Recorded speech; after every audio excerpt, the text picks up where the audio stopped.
Bonjour madame, bonjour mademoiselle, bonjour monsieur. Chers militants du RHDP, aussi nombreux que vous soyez, on vous compte en millions. Recevez mon salut militant. Alors, l'actualité a été de manière partielle occupée par la visite de l'ex-président Laurent Gbagbo dans le pays ouest. Moi, vous savez, je m'y attendais un peu. Ça a été un échec. Un véritable échec.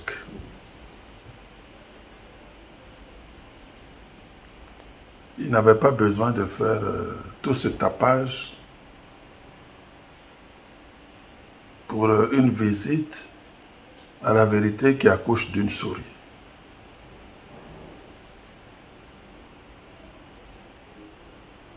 Dans cette Côte d'Ivoire, où il y a un brassage ethnique, un brassage de population, comment peut-on valablement dire que la mort a trié ses clients entre griffes? C'est-à-dire que c'est les Ouais qui ont été assassinés et pas d'autres. J'avoue que j'ai été déçu. Déçu. Moi, j'aimerais dire au président Gbagbo que la politique n'a qu'à laisser. Il a fait son temps, il a croisé ses pieds devant le fouet, il a eu des partisans dans la défiance, mais la vérité, son temps est passé. Son temps est passé et je crois qu'il se trompe d'époque. Son temps est passé, il n'a qu'à laisser la politique à ceux qui sont capables de construire notre beau pays. J'ai été déçu parce que le président, l'ex-président Gbagbo, il aime, je ne sais pas si c'est sa qualité d'historien, mais il aime toujours revenir sur des choses qui sont passées. J'ai l'impression qu'il ne veut pas avancer. On a eu droit à nos monuments de martyrs sur le boulevard Lagunaire. Aujourd'hui, c'est à Diokwe. Bon, comme il est spécialiste de monuments, on attend le prochain.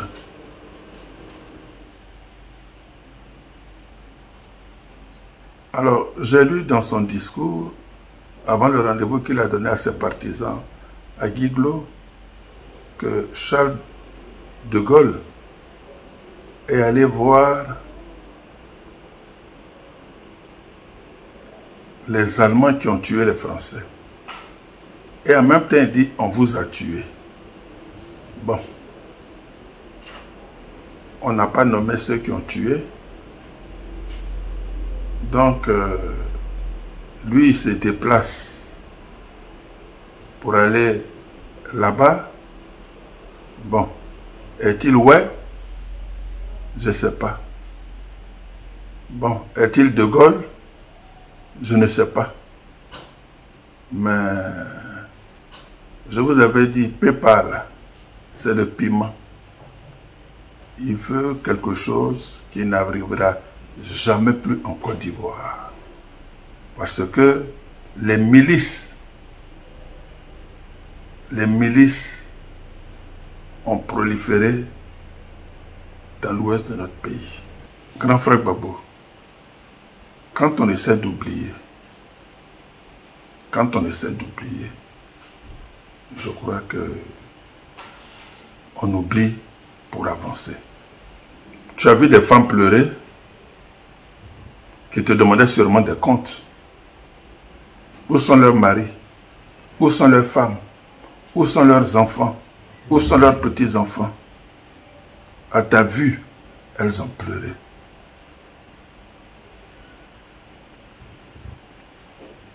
As-tu une responsabilité dedans? Ça, je ne saurais le dire. Mais quand elles t'ont vu, elles ont pleuré. Ça, pour moi, je ne vais pas m'attarder dessus parce que je n'ai rien retenu dans le discours, rien. Tu as cité ceux qui t'ont suivi, mais en tant que chef d'État, en tant que rassembleur, tu aurais pu citer d'autres qui ne sont pas avec toi, qui n'ont pas été avec toi, ou alors qui t'ont combattu. C'est ça la nature d'un chef. Mais comme tu n'en es pas un, c'est pas grave. Je vais parler maintenant de la prétendue alliance avec le PDC. J'ai toujours dit que le PDC ne doit pas s'allier à toi. Puisque tu comptes les morts. Dans la maison du PDCI, nous avons eu 2 jeunes tués, brûlés. J'en citerai un seul, Picasse. On ne sait même pas où il est enterré. Tu ne peux pas parler de lui puisque il était au PDCI. Et ça, tu ne pouvais pas le citer. Même PDCI, après qui tu cours là, Picasse, il était là-bas. Et moi qui te parle, les jeunes du PDCI, ensemble, sont venus me faire sauter la clôture pour tomber de l'autre côté, du côté du maquis du Val. J'ai subi ça, devant cette horde déchaînée de personnes qui étaient venues en découdre avec les jeunes, parce que c'était le siège du RHDP, ils sont venus pour me dire, grand, je ne voulais pas. Ils sont encore, ils ont dit non, on ne peut pas te laisser, on entend ton nom. Il ne faut pas, ils vont te faire du mal ici. Ils m'ont pris, m'ont soulevé et m'ont jeté de l'autre côté. C'est le même PDCI là, qui doit venir avec toi. On connaît. Tu étais avec le RDR, tu leur as tourné le dos. Est-ce que toi tu as camarade? Il n'y a que tes intérêts. Quand tu as fini de poser les actes que tu dois poser là, tu disparais, tu es parti. C'est les autres qui maintenant se mordent les doigts. Il y a un seul point positif pendant ta visite à l'Ouest. C'était ton bilan. Ton bilan. Implacable. Sans saveur. Nul. C'est aujourd'hui que tu demandes à Guiglowa Diokwe d'avoir un CHU, d'avoir une université aujourd'hui, pendant 10 ans. Même chez moi, Guy Berois, on n'a même pas eu de département pendant que tu distribuais les départements à droite et à gauche. On t'a fait quoi? Je ne sais pas. Peut-être qu'il n'y a pas de milice chez nous. Bon, je ne sais pas. Tu ne peux pas parler comme ça. Heureusement que nous avons un président élu démocratiquement. Puisque tu reconnais que c'était une affaire d'élection. C'était un jeu électoral. Tu as perdu, tu dis tu ne vas pas. Et tu es étonné qui est palable. Moi je ne comprends pas. PDCI là, tu ne peux pas prendre PDCI. RHDP là, tu ne peux pas prendre RHDP. D'ailleurs, le RHDP et le PDCI sont en train de s'activer pour créer leur alliance. C'est ça, c'est la meilleure alliance. Le RHDP est en train de construire la Côte d'Ivoire. Monsieur Laurent Gbagbo, en son temps, dans l'opposition, donnez-moi 10 milliards, je règle les problèmes de l'université. Pendant 10 ans, peut-être 9 milliards, 999 millions. Il te restait peut-être 1 million pour que tu règles les problèmes de l'université. L'université de Côte d'Ivoire était dans la partie utile. Tu n'as pas réglé le problème. Les étudiants, ils se faisaient la guerre. Tu n'as pas été capable de régler ça.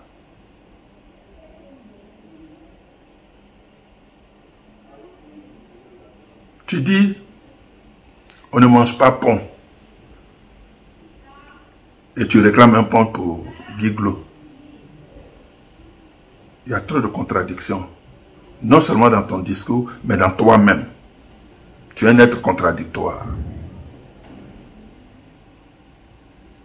À un moment donné, quand ton adversaire fait de bonnes choses, il faut être d'accord. Il faut dire, ok, j'ai compris. Tu as gagné. Tu peux ne pas l'accompagner. Mais tu as gagné, je me mets à l'écart et je te regarde.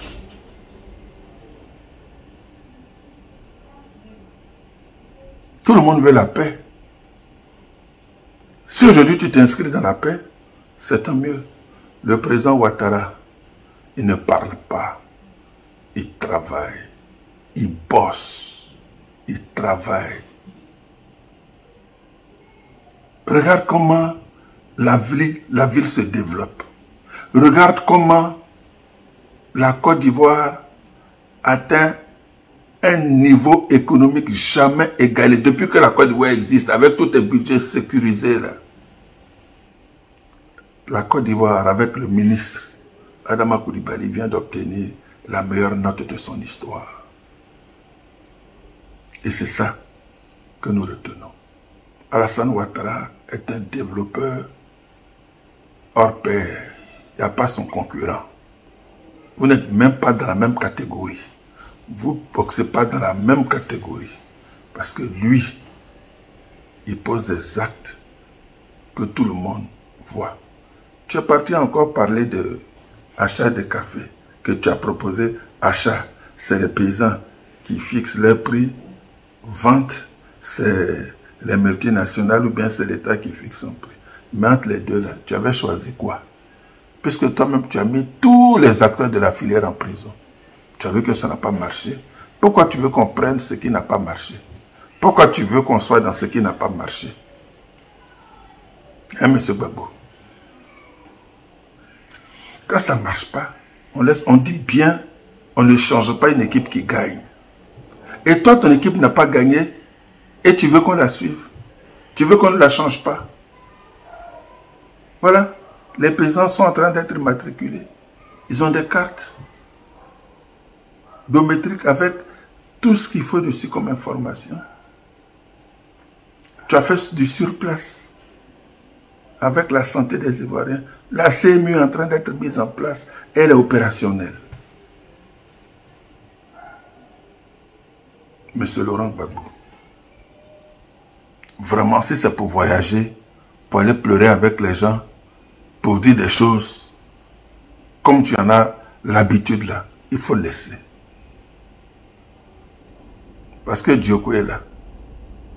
Dioko, il y a des noms, ouais, qui ont travaillé à Dioko, qui ont investi à Dioko, qui se sont battus pour Dioko. Il ne faut pas opposer les gens là-bas. Il ne faut pas les opposer. Et les cadres, ouais, en ce moment, ils travaillent bien. Heureusement que la majorité de ceux que tu allais voir a déjà choisi la voie du développement avec Alassane Ouattara. Je veux parler de Anouloto. Je veux parler de Seredo. Et d'autres, j'en passe.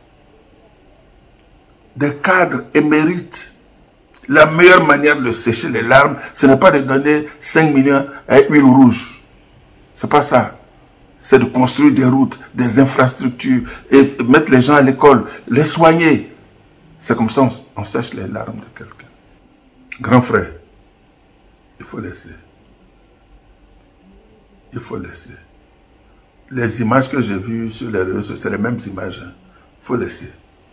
Et je crois honnêtement qu'il faut te retirer à Mama. Tu vas écrire des mémoires. Si l'État te doit de l'argent, il va te le donner. Tu vas rester avec ta compagne. Vous allez vivre tranquillement, sans problème. Mais il ne faut pas venir nous embrouiller. Pardon. Yaya Mbiamio. Yaya Mbiamio. Il faut laisser. Il y a un temps pour tout. Il y a un temps pour tout. Tu as dit que tu venais du séminaire. Il y a un temps pour tout. Aujourd'hui, il est temps pour toi de faire ton introspection, pour t'asseoir et dire qu'est-ce qui n'a pas marché. Et tu auras les réponses. Et tu vas écrire. Tu vas écrire. Tu vas devenir une sorte de Bouddha. Voilà. Les gens vont venir chez toi. Tu vas leur dire, tu vas leur raconter. Comme tu es historien, tu vas parler.